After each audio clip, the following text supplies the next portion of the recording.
Hello and welcome to part 2 of commentary for High Performance Imports V6.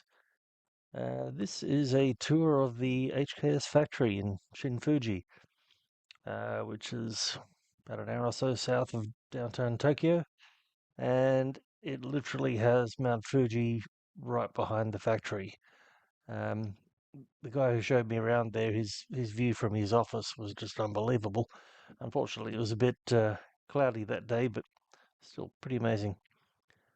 I was able to organise this tour actually because a few people from HKS had come out to Australia to visit their distributor, which was BD4s. The guys from BD4s invited me along when they all went out one night in Sydney, and I was able to organise this trip, which I did only about a couple of weeks later actually.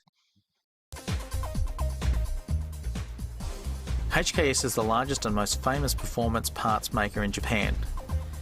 Their main factory is located in Shin-Fuji, right in front of Mount Fuji itself, though it is usually hidden by clouds. Their main warehouse is also here, stocking thousands of parts from exhaust systems to electronics.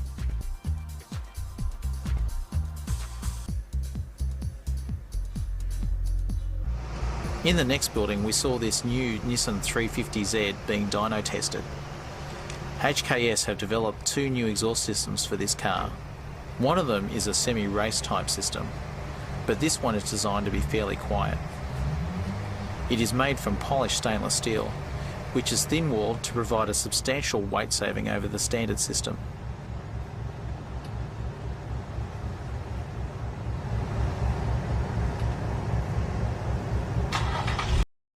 Gives you an idea of the age of the video actually. This is a brand new car. You barely even saw them on the road yet at this time.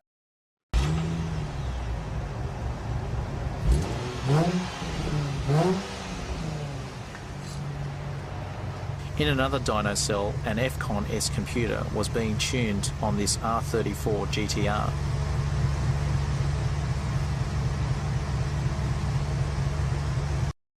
The HKS was sort of an entry-level tunable computer. Didn't have as many outputs or inputs as the HKS V Pro that you see in all of the heavily tuned cars. This car's package is a typical street type upgrade, using only simple bolt-on parts like the racing suction kit air cleaners and entry-level GT-SS turbos. These are quite an affordable bolt-on option for any GTR. A new turbo upgrade kit is this GT-RS system for the Impreza WRX. This turbo can support up to 400 horsepower, but will still fit under the standard intercooler system.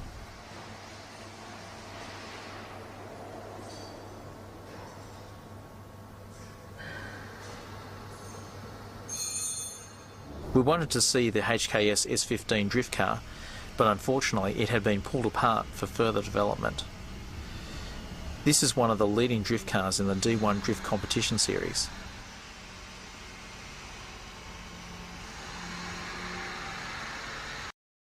It's been nice having factory backing when you go drifting. That's of course Taniguchi's car. He continued being HKS's official drift driver for quite a while. But a lot of this video actually focuses on HKS turbos, which at the time were well and truly number one in Japan, and they were developing a lot of new models that year. So a large part of the video gets taken up by talking to one of their top turbo engineers. Next to the R&D department is the exhaust factory, which is one of the biggest in Japan. HKS also make exhaust systems for some smaller aftermarket companies.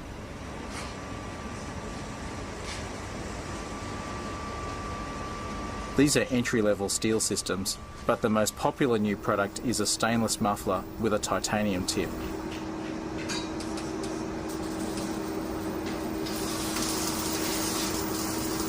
HKS also offer mufflers with a carbon fibre barrel.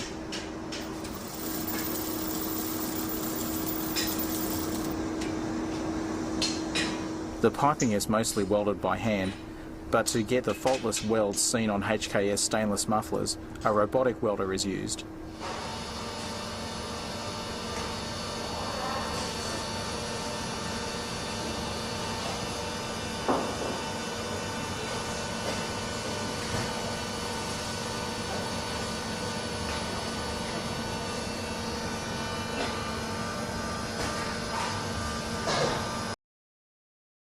think HKS definitely had the most advanced factory that I saw at that time.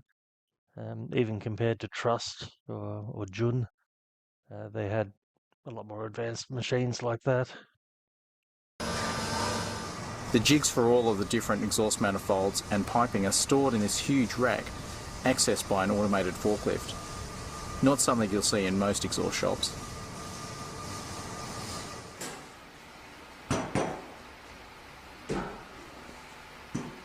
The HKS intercooler series is also very popular in Japan, with systems for most models. But what interests us the most is the HKS Turbo range. One of the most popular new products is the 2835 Pro S, using a new style of internal wastegate. It also comes in a larger 3037 version, which we discussed with the R&D manager. 今回これをこういう風にしたのは、アクチュエータータイプのターボというのはどうしてもこういう風に開いた時にバイパスのガスがこっちからこう逃げていくんですけど、従来のTD だとか HPI だとかっていうゲストゲート一体式のターボハウジングの場合だと、どうしてもバイパスのガスを逃げる通路っていうのが狭くなってきて、結局それが十分なバイパス量を確保できないということで、こっち側の駅マニ側の圧力が高まって、結果としてそれがエンジンの方のポンプ損失につながってパワーが出ないということがあったもんですから、それをここの容量を確保することで十分なバイパス量をキープしましょうという狙いで、こういう形にしてあります。このタイムは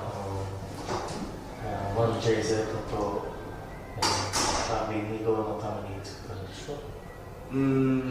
そうですね。まあ結果として1J とか RB25 クラスが一番28のターボを使うには一番いいエンジンでしょうということで、それに合わせて作ってみました。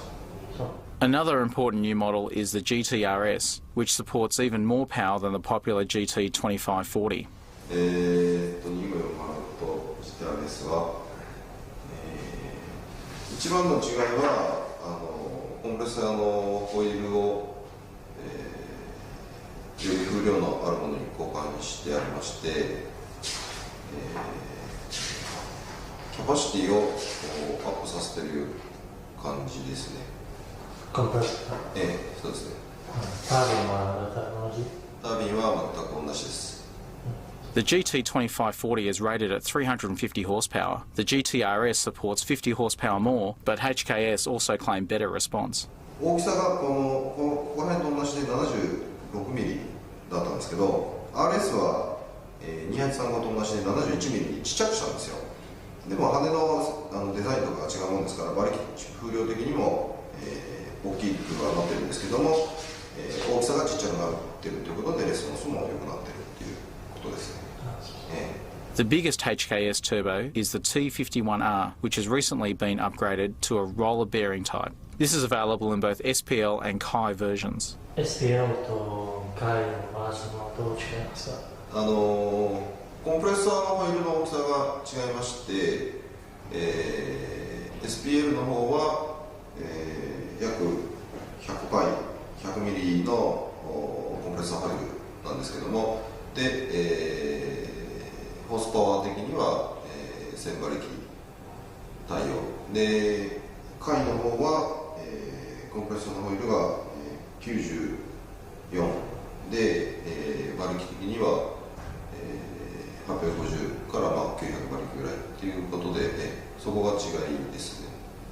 ブーストはどこからどこまでいいですか？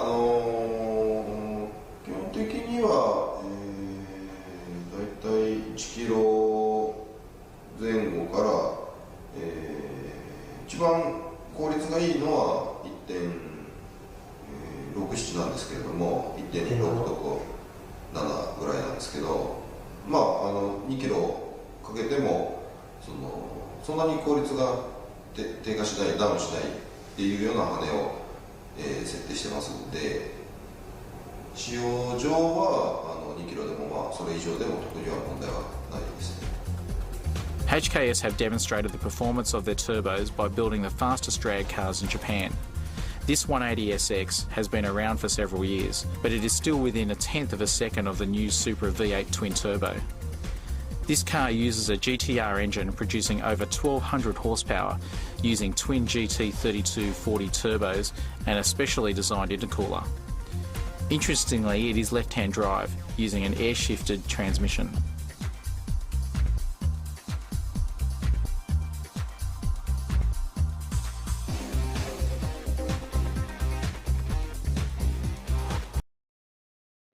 I didn't ask them at the time, but I would assume the reason it's left-hand drive is was probably built in America.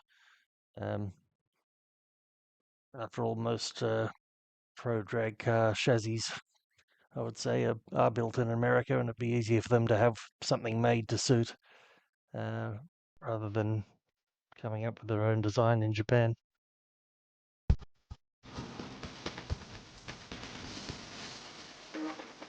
The rear end is completely changed with just a thin Lexan cover over the massive wheel tubs, which are needed to fit these huge Goodyear slicks.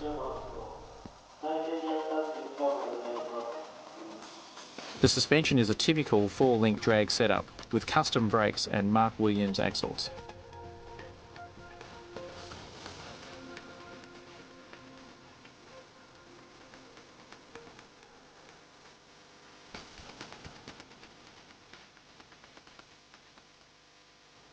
Though it has already run a 7.1 second pass, HKS is still pushing to get it into the sixes. The quickest GTR in the world is still the HKS R33, holding the record at 7.6 seconds.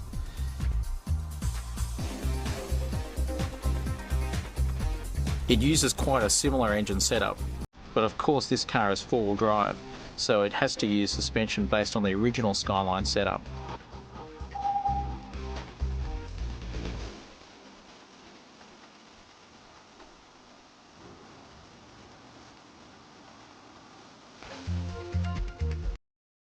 Things have changed a lot in the GTR racing world since then. Mind you, a lot of the GTRs people build now using automatic-based gearboxes, which is not really comparable to a manual, in my opinion. And also, they don't have very much of the original chassis left in them, whereas this thing was not that far removed from a normal chassis. I mean, most of the original metal is actually there, and most of the suspension arms are also still standard. So it really was an impressive thing in its day. Once again, the transmission is air shifted using the HKS Rokusoku gearbox. As we mentioned in HPI V2, however, the most important part of the setup is this Hello Kitty seat pad. The Rokusoku just means 6-speed. That was just the internal nickname for that gearbox.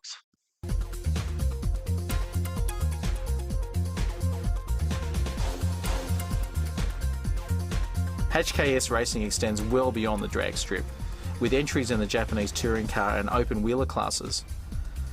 These are just a few of their retired cars.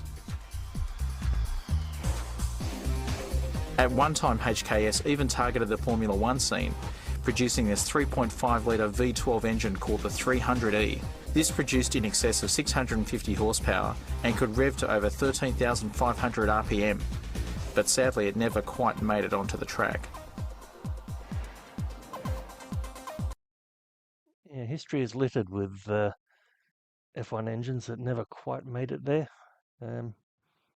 You wonder how they justified all the cost of development just to stop, but there you go.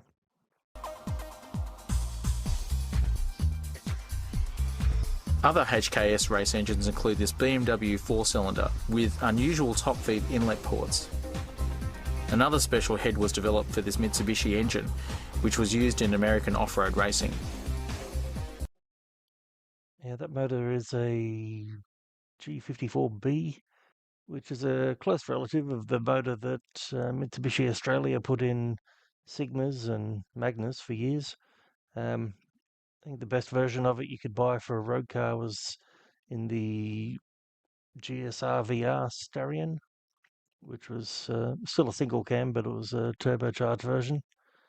Not a huge amount of power. I think it was 170 horsepower or something, which I dare say this twin cam version would probably exceed, especially looking at the injection and those 4:1 extractors.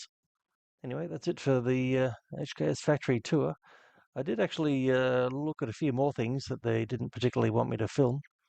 One of them was a paddock that had about 10 or 12 HKS 0R GTR concept cars. I mean, they weren't really a concept car because they did actually build something like 20 of them, I think. Only a few of which ever got sold, and the rest were literally left to rot in a paddock next door to the factory. Eventually, I heard they did decide to restore a few of them that were still restorable, but they were really interesting to look at and had all of this really old HKS tuning parts on them. Anyway, if you do want to know more about those, just look up 0R, 0-R on YouTube, and I'm sure you'll find plenty of videos. Anyway, that's it for part 2. I'll be back soon with HPI V6 part 3. Thanks for watching. Please subscribe.